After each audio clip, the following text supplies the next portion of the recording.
Hi, this is Randy from BokehImage.com and Dread242.com.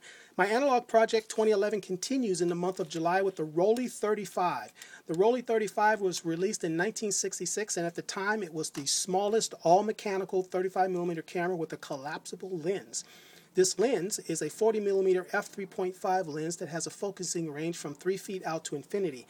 The camera has a maximum shutter speed of 5/100th of a second and a slow shutter speed of 1 full second. The camera has an ISO range from 25 all the way up to 1600, which was considered high for a pocket camera of that era.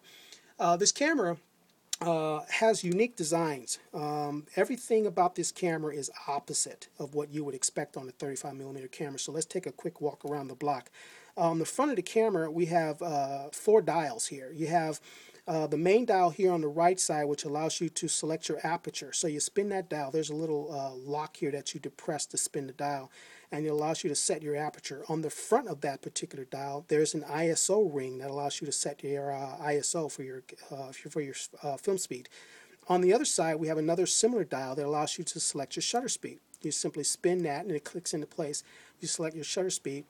On the front of that dial is a film type reminder dial. The dial does absolutely nothing other than allow you to set it to the type of film that you're using to remind you that you're using color film or black and white film. It's a dummy switch, and most people, they don't even bother with that. Believe me, if you put color in there, you should probably remember that you're shooting color film.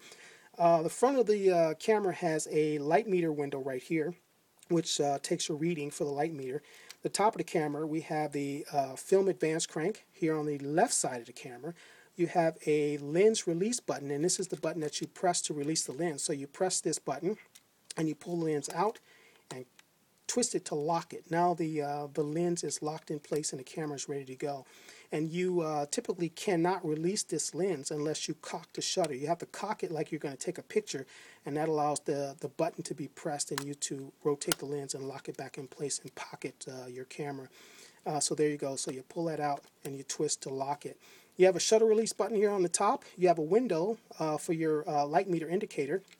On the back of the camera, we have a lever here that allows you to rewind your film. So you flip that lever up like that, and then you can wind the film back into the canister.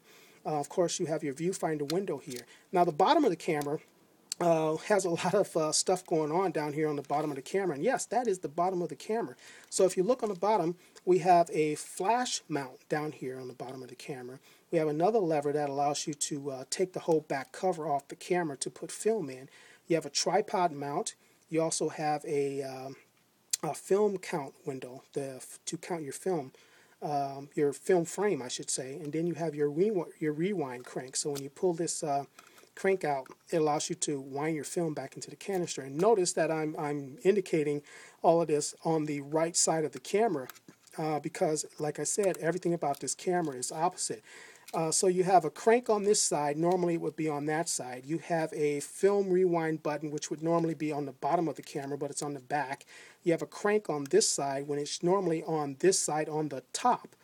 All right, and of course the flash hot shoe is on the bottom when normally it's sitting right up here on the top. So everything about the camera is opposite. So let's take a look on the inside, and I'll show you further what I'm talking about. So you flip this little lever right here to open up the back. So you flip that lever up, and then you just simply pull the back off the camera like that. So as you can see, it looks normal in here, but look, there's a spool on this side. Normally this spool would be over here, and you would put your film on this side of the camera and drag the lead across into the spool. But on this camera, you put your film on this side and you drag the lead across over here, and you start cranking your film and advancing it that way. And this is the pressure plate. So your film goes here and the pressure plate goes on top, and that keeps the film nice and flat against the back of the camera so you don't get any warped looking pictures. Also, people always get confused about the battery compartment. This is the battery compartment, and it looks like a battery drops down in there and something screws on top. But that's actually the top of the battery cover. That is the battery cover, I should say. Take a nickel or a dime, you stick it in there and you rotate it, and this silver piece comes off. All right, and the battery is underneath that. So people look in here and they think, "Oh my God, I'm missing the cap for my battery cover," but that's actually the cap you're looking at. So that's what comes off. The battery goes in there, and that piece goes back on. This camera has a very strong cult following. if you will. People love the Rollei 35 probably because of its awkward, quirky look. But the camera is known for taking very sharp images, both color and black and white. It's a very quiet camera, great for street photography. Very solid, very heavy, a lot heavier than what you would expect just by looking at it. But this is it, the Rollei 35. 35 millimeter all mechanical collapsible lens camera. I'll be shooting with this one for the entire month of July on my Analog Project 2011.